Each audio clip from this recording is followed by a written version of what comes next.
ഇറങ്ങിയ സമയത്ത് ഇപ്പോഴും വലിയൊരു പരാജയമായി തന്നെ നിൽക്കുന്ന സിനിമയാണ് രഹസ്യ പോലീസ്. പക്ഷേ ഈ സിനിമയെക്കുറിച്ച് ഞാൻ പറയാൻ കാരണം എന്താണെന്ന് വെച്ചാൽ, ഈ സിനിമയിലെ ക്ലൈമാക്സ് അത്യാവശ്യം അടിപൊളിയായിരുന്നു. അതാണ് ഞാനിപ്പോൾ ഇത് പറയാൻ തന്നെ കാരണം.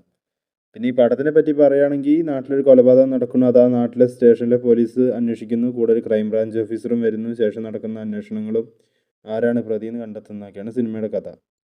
ഈ സിനിമയിലെ ഏറ്റവും വലിയൊരു വിഡ്ഢിത്തരമായിട്ട് എനിക്ക് തോന്നിയത് എന്താണെന്ന് വെച്ചാൽ, ഇതിൽ ഡബിളാണ് ജയറാം. ആ ഡബിൾ റോൾ ചെയ്തിട്ട് ഈ നാട്ടിലുള്ളൊരു മനുഷ്യന്മാർക്ക് ഇവർ രണ്ടുപേരും രൂപസാദൃശ്യമുള്ളത് തിരിച്ചറിയാൻ പറ്റുന്നില്ല. എല്ലാവരുടെയും വിചാരം ഇവർ രണ്ടും രണ്ടാണ്. പക്ഷെ കാണുന്ന നമ്മൾ പൊട്ടന്മാരല്ലല്ലോ. സിനിമയിലുള്ളവർ പൊട്ടന്മാരാണ്, എടുത്തവരും പൊട്ടന്മാരാണെന്ന് വെച്ചാൽ നമ്മൾ പൊട്ടന്മാരാവോ? ഇല്ല.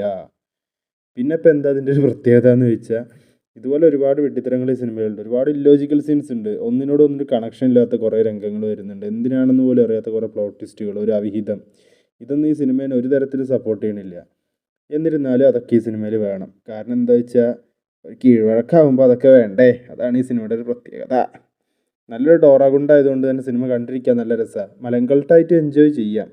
പക്ഷെ മലങ്കൾട്ടാണോന്ന് ചോദിച്ചതിൻ്റെ ക്ലൈമാക്സ് അത്യാവശ്യം നന്ന്. അങ്ങനെ ഇത് മലങ്കൾട്ടാക്കാനും പറ്റാത്ത അവസ്ഥയായി.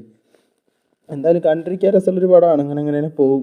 കാരണം ജയറാമേട്ടൻ്റെ റഗഡ് ലുക്കും നല്ല കോമാളി പെർഫോമൻസുമാണ് ഈ സിനിമയിൽ. പുള്ളിക്കാരൻ്റെ ഡൗൺഫാൾ ടൈമിൽ വന്ന സിനിമയാണിത്.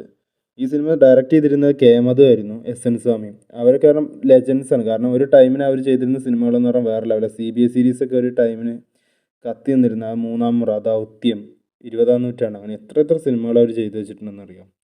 പക്ഷേ ആ ഒരു ടീമിൻ്റെ വന്ന സിനിമയായിട്ട് പോലും ഇതൊരു ഒരു തരത്തിലും നമ്മളെ ഒരു എൻഗേജ് ചെയ്യിക്കാത്തൊരു സ്റ്റോറി ലൈനാണ്. ആ ക്ലൈമാക്സ് ട്വിസ്റ്റ് വേറൊരു സ്റ്റോറിയിൽ അത്യാവശ്യം നല്ലൊരു ഡീസൻറ്റ് സ്റ്റോറിയിൽ വെച്ചിരുന്നാലും ഈ സിനിമയിൽ നല്ല രീതിയിൽ വർക്കാവുമായിരുന്നു. പക്ഷേ ഈ സിനിമയിൽ തുടക്കം മുതലുള്ള കാട്ടവരാധം കാരണം നമുക്ക് ക്ലൈമാക്സ് എത്തുമ്പോൾ ഒന്നും തോന്നുന്നില്ല എന്നുള്ളതാണ് സത്യം. പിന്നെ നിങ്ങൾ ഈ സിനിമ കണ്ടിട്ടുണ്ട് വെച്ചാൽ അഭിപ്രായം നമ്മൾ കമന്റ് ബോക്സിൽ പറയുക. നമ്മുടെ ചാനലും സപ്പോർട്ട് ചെയ്യുക. ഇനി ഇതുപോലുള്ള വീഡിയോസും കൊണ്ട് ഞാൻ വരുന്നതാണ്. Subscribe, like, share, comment.